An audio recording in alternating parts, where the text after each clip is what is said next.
When you think of crazy in the United States, you think of Florida. And without a doubt, there is truth to that, as Florida somehow manages to muster up plenty of articles involving crazy people, from ransacking others' backyards just for a cigarette, or some dude high on meth wrestling a alligator. But the crazies aren't just in Florida, and they come in many flavors across the United States. And in my home state, California, there are definitely some crazy people here. But crazy isn't just defined on deranged brain rot. Some are people just trying to get away with crimes so insane that they make Gru stealing the moon look like a genius. In this case, a few days ago, a man was just convicted for smuggling a 2,000-pound mosaic of Hercules from Syria. And the story is kind of wild.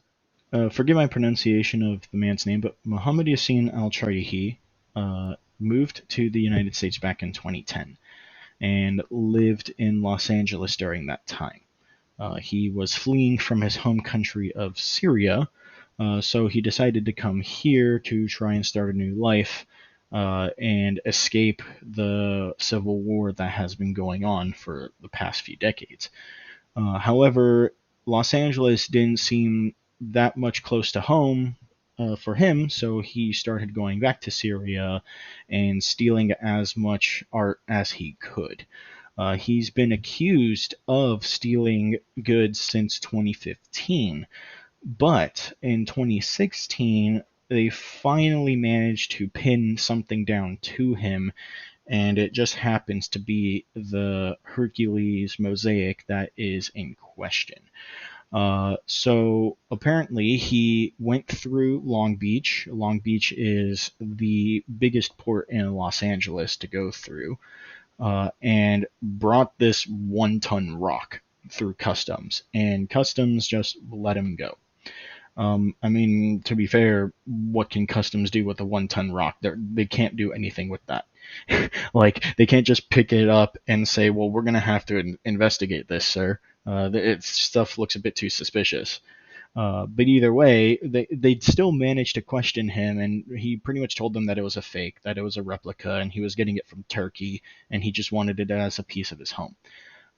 But customs was a bit too suspicious in that regard, so they still sent people over to his house in Palmdale, and they found this giant mosaic sitting in his garage, just right there, without any covers or anything of that sort. So then they accused him of his thing and put him in jail.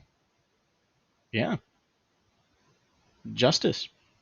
But it doesn't explain everything else that's been going on, unfortunately, with the smuggling, because this isn't the only case of something appearing in the United States that doesn't belong.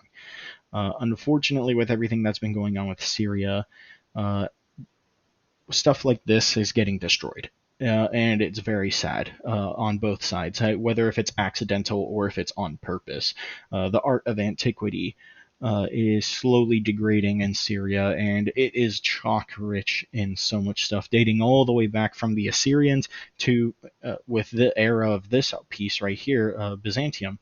And it is so terrible that all this is happening, and in my opinion, it's made worse when people come into the country and essentially loot everything that's going on, because the man, Muhammad, definitely wasn't trying to preserve this piece of art. He, according to the article, had it appraised for almost $500,000, and it was a sign pretty much that he was going to sell this piece whenever he could. Smugglers usually don't smuggle goods in for saving the culture. They're trying to smuggle things in for their own personal gain. And it sucks because, like I said, this happens all the time. And there was a time, I don't remember, but I'll put it in somewhere, where I remember seeing something involving a Hobby Lobby here the United States, managed to get a piece of the Epic of Gilgamesh, like one of the tablets. Thankfully, it was seized by the government, and I don't recall what happened to it, but I'm sure it is safe somewhere. Hey, I'm just jumping in here. So it turns out that the whole Epic of Gilgamesh found in Hobby Lobby thing actually dated back to 2021, and it was actually returned back to Iraq fairly immediately after all the lawsuits that happened with Hobby Lobby. So just wanted to confirm that with everybody here. But stuff like this apparently happens like every now and then, and it's sad because like pieces of like art, pieces of antiquity from other countries somehow end up in like the United States, Canada, the UK more often.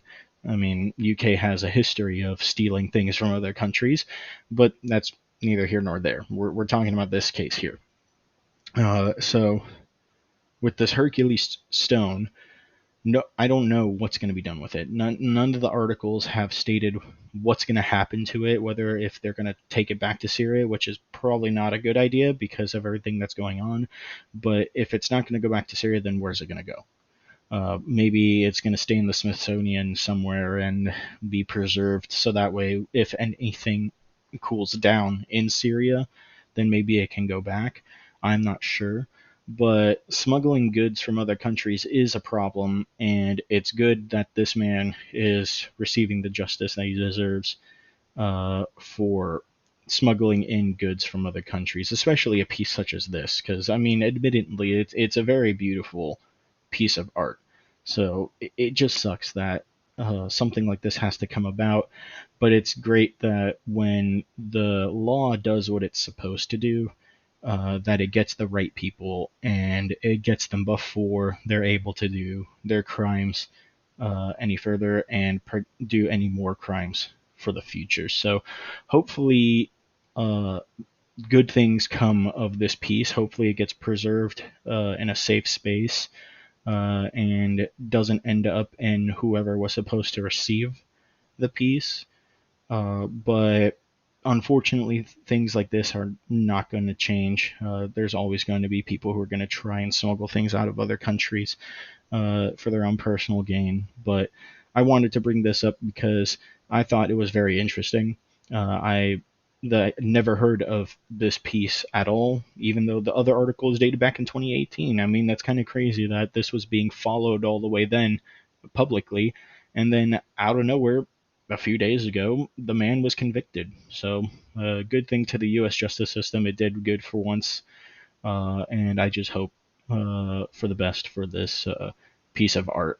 Other than that, that's pretty much what I've got for today. So I'll catch all y'all later. Peace.